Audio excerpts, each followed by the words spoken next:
क्या ठंडे पानी की चंद बूंदें इंसान को पागल बना सकती हैं? तो इसका जवाब है हाँ।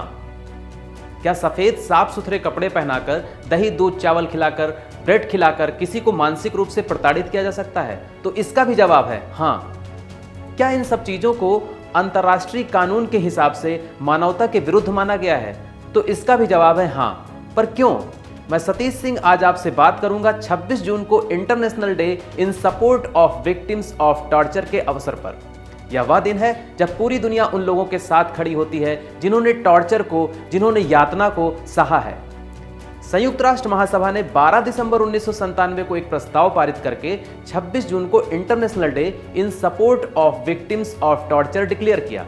यह तारीख 26 जून इसलिए रखी गई क्योंकि 26 जून के ही दिन 1987 में यातना को अंतर्राष्ट्रीय समुदाय ने अपराध घोषित किया था।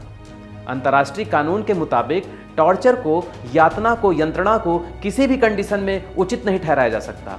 इस दिन चर्चा होती है टॉर्चर का शिकार हुए लोगों के बारे में, उनके पुनरुद्धार के लिए, उनको शारीरिक और मानसिक रूप से स्वस्थ बनाए रखने के लिए। इसके अलावा उनके रिहेबिलिटेशन के लिए जो तकनीक बनी है उन पर भी चर्चा की जाती है। सोशियोथेरेपी की चर्चा होती है।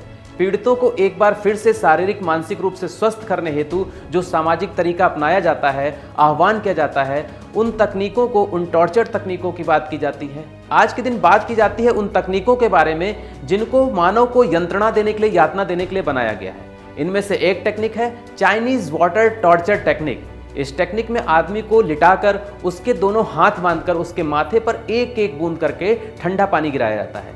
यह प्रक्रिया देखने और सुनने में तो खतरनाक नहीं लगती, लेकिन इसका प्रभाव इतना ज्यादा होता है कि कई बार व्यक्ति मानसिक रूप से विक्षिप्त हो जाता है, यहाँ तक कि उसकी मौत भी हो जाती है। यह जब किसी इंसान के साथ होता है तो उस समय उसके आसपास के खड़े लोग उसका मजाक भी बनाते हैं, उसको यह एहसास दिलाते हैं कि उसके सर में छेद हो रहा है।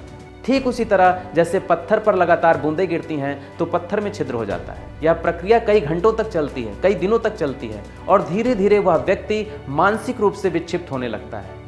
ऐसी ही एक और टेक्निक है जिसमें इंसान को सफेद कमरे में बंद कर दिया जाता है। इसे व्हाइट रूम टॉर्चर या व्हाइट टॉर्चर भी कहा जाता है।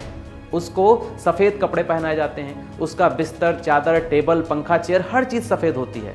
मनोरंजन का कोई साधन नहीं होता, कमरे में कहीं से आवाज़ भी नहीं आती। उसको खाने पीने की चीज़ें भी सफ़ेद रंग की दी जाती हैं, जैसे दूध, ब्रेड, दही, चावल वगैरह वगैरह। यह सब कई दिनों तक चलता है और इसका भी मानसिक रूप से व्यक्ति पर बहुत बुरा प्रभाव पड़ता है। इन दोनों ही टेक्निक्स को संयुक्त राष्ट्र महासभा ने, एमनेस्टी इंटरनेशनल ने अमानवीय माना है। कैदी को मारना, पीटना, यातनाएं देना, यह सब भी अंतर्राष्ट्रीय समुदाय ने, संयुक्त राष्ट्र संघ ने अमान्य घोषित किया है। पर इसका मतलब यह नहीं है कि विधिक प्रक्रिया से यदि किसी को सजा मिलती है, उसे जेल, कारागार या सश्रम कारावास मिलता है, तो इसका भी विरोध संयुक्त राष्ट्र संघ करता है। विधिक तरीके से किसी को सजा मिलती है तो 26 जून में इन मुद्दों को समाहित नहीं किया गया। यहाँ पर सिर्फ उन मुद्दों की बात की जाती है या उन टॉर्चर टेक्निक्स की बात की जाती है जिनको इन्वेस्टिगेटिंग एजेंसी द्वारा या दूसरे तरह की एजेंसीज द्वारा टॉर्चर के लिए अपनाया जाता है, पूछताछ के लिए अपनाया जाता है। तो दोस्तों, आज मैंने आपको बताया चाइनीज वाटर टॉर्चर टेक्निक्स के बारे में, व्हाइट टॉर्चर टेक्निक्स के बारे में। अब यहीं पर मैं आपसे विदा लूंगा और जाने से पहले आपसे आग्रह करूंगा, अगर आपको भी ऐसी कुछ टॉर्चर टेक्निक्स के बारे में जानकारी है तो उसे कमेंट बॉक्स में जरूर शेयर करें। और इसी के साथ मैं आपसे विदा लेता हूं और बहुत जल्द फिर मिलूंगा। नमस्कार दोस्तों।